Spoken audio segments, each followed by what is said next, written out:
السلام علیکم دوستو، نوجوان ساتھیوں. ہم کیونکہ عالم اسلام میں پیدا ہوئے،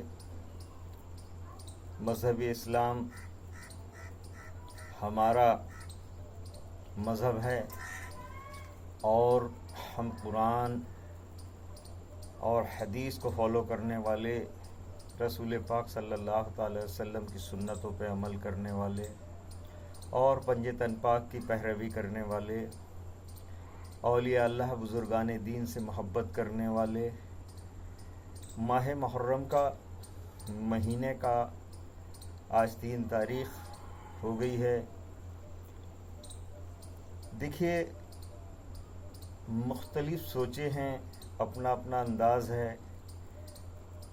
کوئی دل کے جذبات سے سوچتا ہے، کوئی عقل کو حاضر رکھ کے سوچتا ہے. دونوں طرف محبت ہے، نفرت کہیں نہیں ہے. اگر جو لوگ محرم کو غم کا مہینہ کہتے ہیں کہ یہ غم کا مہینہ ہے، تو یقیناً یہ غم کا بھی مہینہ ہے، اور کوئی چھوٹا موٹا غم نہیں، بہت بڑا غم ہے.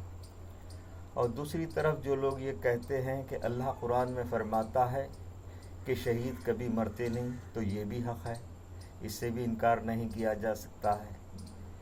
تو دیکھنے کے انداز الگ الگ ہیں، مقصد سب کا ایک ہی ہے. غم منانا بھی اس لیے ضروری ہے کہ 72 قربان ہوئے. امام حسین رضی اللہ تعالیٰ عنہ نے اپنے نانا کے دین کو بچانے کے لیے بڑی قربانی دی، شہادت کا جام پیا، اس سے انکار نہیں کیا جا سکتا. مگر اللہ رب العزت نے، یزید نے ہمارے آقا مولا حسین کے سر کو جب نیزے پہ اٹھایا تو کمال کی بات تو یہ تھی کہ آپ نے کبھی دیکھا نہیں ہوگا کہ مردے اپنی زبان سے کچھ بولتے ہیں، مگر میرے آقا مولا امام حسین قرآن پڑھ رہے تھے نیزے پہ. تو ہم اس پنج تن پاک کے گھرانے کو ماننے والے لوگ ہیں کہ ہمیں پتہ ہے کہ یزید ہو کے بھی ہار گیا اور حسین شہید ہو کے بھی جیت گئے. تو یقین جانیں، شہید مرتے نہیں ہیں، یہ سچائی ہے. اللہ تعالیٰ فرماتا ہے تمہیں علم نہیں، جس طرح تمہیں رزق دیا جاتا ہے اسی طرح ہم شہیدوں کو بھی رزق عطا کرتے ہیں. تو میرے بھائی، آپس میں نہ ٹکرائیں. اور محرم کا مہینہ یہ اعلان حسینی ہے، فتح کا اعلان ہے.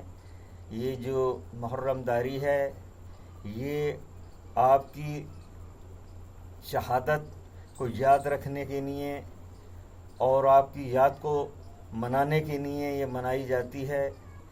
اس سے کوئی اختلاف نہیں ہونا چاہیے، آپس میں کسی طریقے کی بھی رنجش پیدا نہ ہونی چاہیے.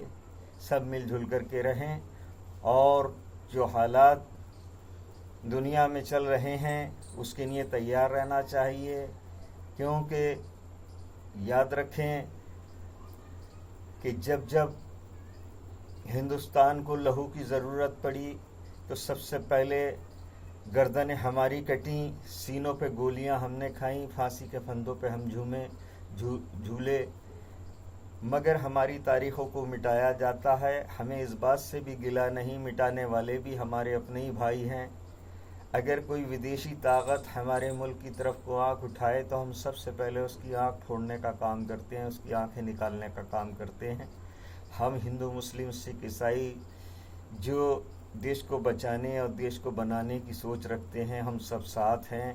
چند مٹھی برابر لوگ نفرت کب تک پھیلائیں گے؟ ایک دن ان کا وہ وقت آ جائے گا کہ یہ چھپنا چاہیں گے اور عوام، پبلک ان کو چھپنے نہیں دے گی، اور یہ اپنی زندگیوں کی بھیک مانگیں گے. ان کو سوچنا چاہیے سب سے بڑی چیز انسانیت ہے. جانور جانور ہوتا ہے، انسان انسان ہوتا ہے. بھائی چارے کو قائم رکھیں اور ایکتا بنائے رکھیں. شاسن پرشاسن اور عدالتیں اور سنویدھان لوکتنتر یہ جبھی قائم رہے گا جب لوگ اسے فالو کریں گے. جے ہند دوستو.